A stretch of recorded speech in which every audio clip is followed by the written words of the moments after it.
What's up, everybody? It's your boy Wes Grind. You're watching Sub Urban Nerd. This is the channel where I give my nerd views on today's nerd news. Sorry I'm giving you the nerd news a little bit late, but I had to take care of some things. But we'll get into the nerd rundown right now.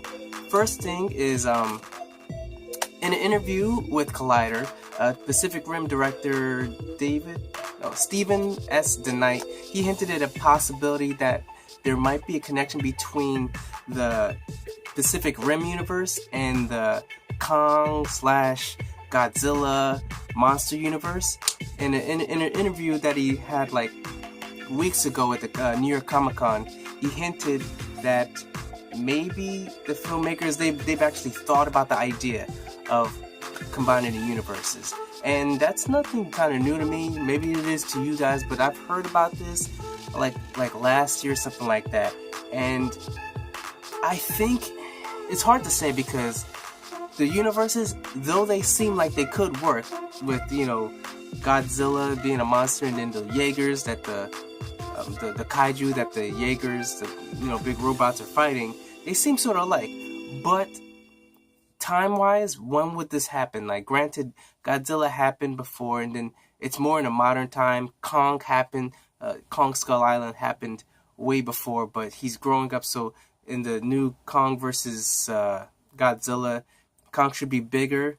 That's what I'm thinking, so we can actually give Godzilla a chance. Like, Godzilla's still going to be bigger, but Kong's going to be more, nimble, agile, sort of like, Muhammad Ali and George Foreman. Like, he's smaller, but except he can still get in there.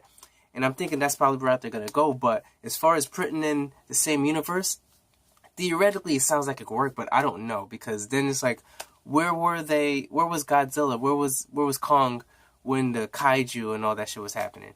And I understand all these franchises now are trying to have this connected universe, and it could work, but you don't need to connect them all. That's how I feel. You don't need to connect all these things in order to make that money.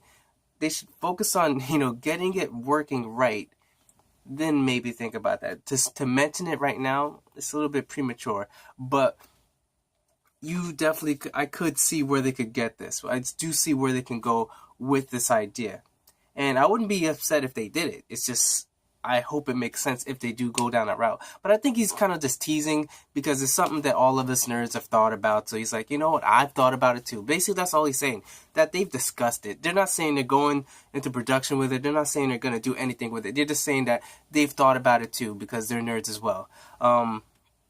That's as far as I have for that thing. But next on a nerd rundown, remember how Star Wars: The Force Awakens pretty much broke all the box office records with $247 million in the opening weekend? Well, Box Office Pro, they pretty much they do these projections. Whenever there's a movie coming out, Box Office Pro always makes these projections, and they're projecting that The Last Jedi might make close to that.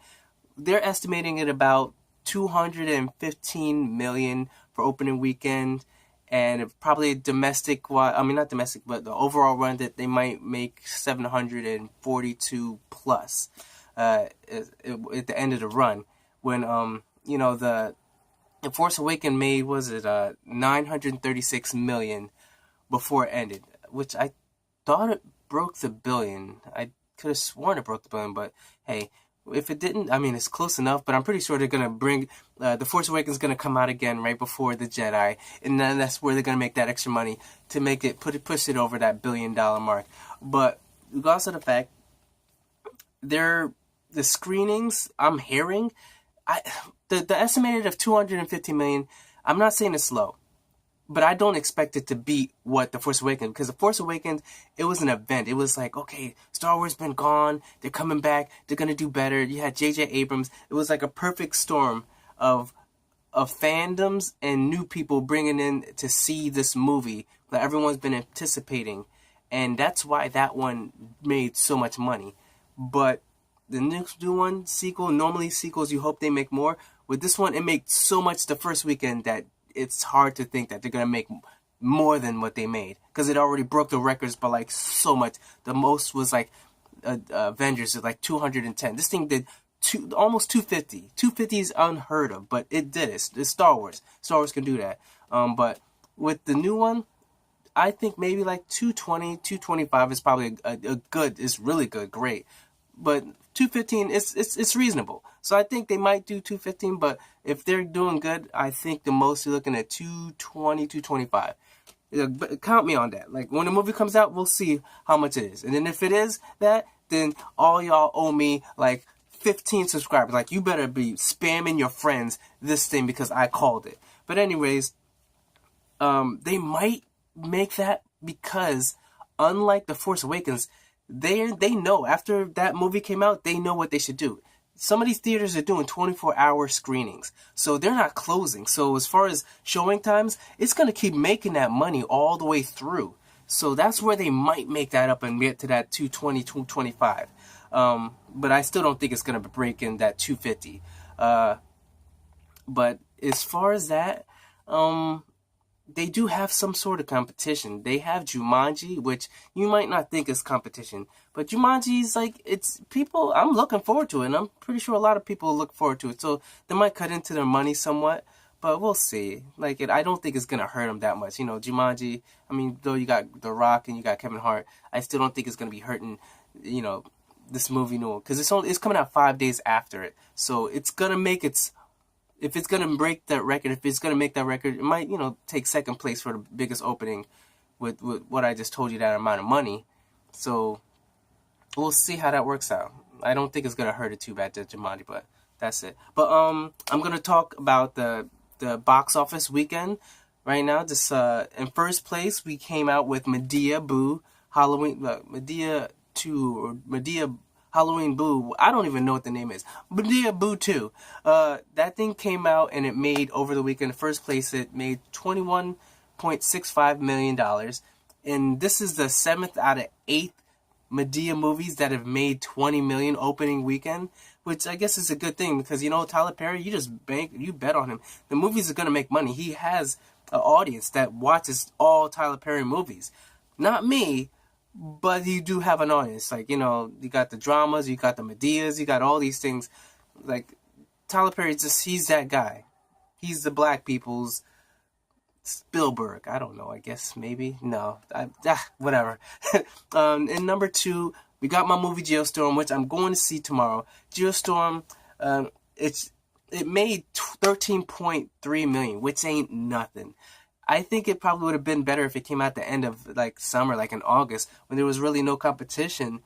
Even though this ain't the most competition, but that's more of like summer blockbuster kind of feel as opposed to this Halloween kind of thing. Most, you know, like, I don't know why they came out now, but 13 million ain't shit. Next we have Happy Death Day. It dropped 64% and it made $9.37 million. That was in third place. Fourth place, we got Blade Runner 2049 at $7.15 million.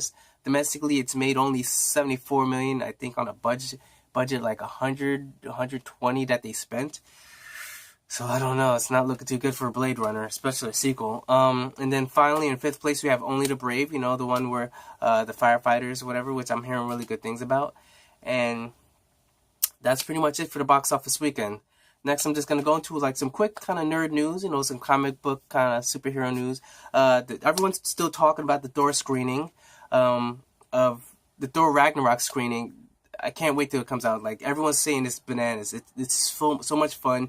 Action, Thor, this is a Thor, and like, you know, like the Jack Kirby Thor, it's wacky. Like, so the other ones are sort of serious and sort of dark. This one, they're having fun because, Thor, he was a guy, like, you've had Thor that's a frog, you've had Thor that's like a crippled guy, then he turns into Thor, like he transforms, so it's like a transformation type of thing, sort of like Shazam.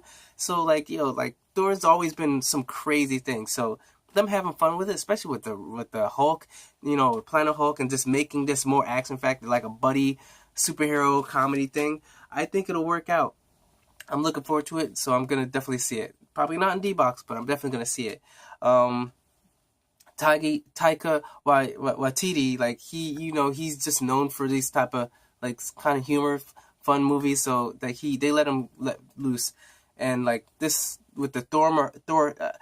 They from what I've heard, the scene that we see in a trailer where Thor's hammer's getting broke in the city, That's not going to be happening. It's going to actually be done somewhere else in because they thought it was too gloomy to be meeting Odin or whatever, so they kind of changed the scenery. That's what I'm hearing.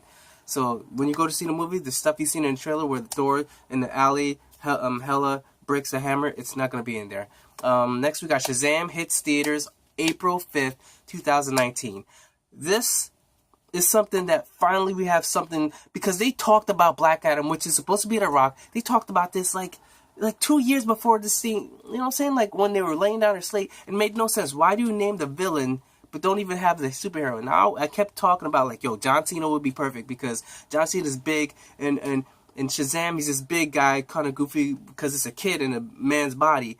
And John Cena's just got that. Plus, who else could go against The Rock? The Rock being Black Adam, the arch villain. Like, who? You can't have something puny against this guy. So, big guy versus big guy. It's just perfect. It's a perfect match. So, I already called it.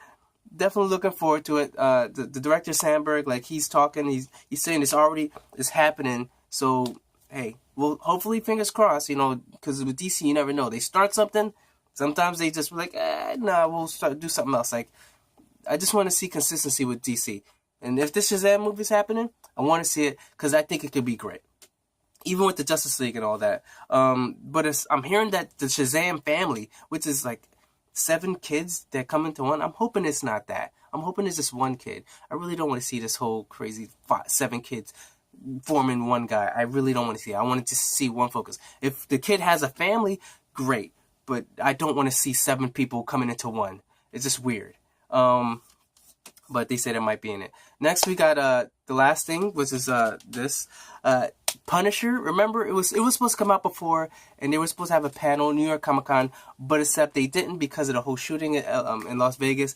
Well, it got pushed back, and then the date that they put is for November 17th. Well, that's when Justice League comes out. So it's pretty much going to go head to head. And they've done this before with, Daredevil Season 2 came out when Batman vs. Superman came out. I don't think I heard it too much. But it's like, you know, some people, if they're going to binge that 13 hours, they might not see the thing. But I'm guaranteed that most people are going to see the Justice League movie. Then after they see it, then they're going to watch the whole Punisher. Because it's 13 episodes. And I'm hearing that, like, they crammed it into that. And I'm hearing it's good. So definitely, I'm thinking probably season 2 if they do a great job. And most of the Marvel Netflix shows already get season 2. It's just a given. So I'm definitely looking forward to that.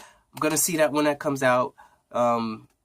Just looking forward to not just Justice League. Looking forward to the Punisher. I'm gonna see. I don't think it's really head to head, but it's gonna do what it's gonna do. So that's pretty much it for the Nerd Rundown. Thank you for this news. Remember to like, subscribe, check out yesterday or like last week's Nerd News, and I'll put the playlist up here. So remember, I'm Wes Grant. You've been watching Urban Nerd, and you've just been nerdified. Catch you guys tomorrow.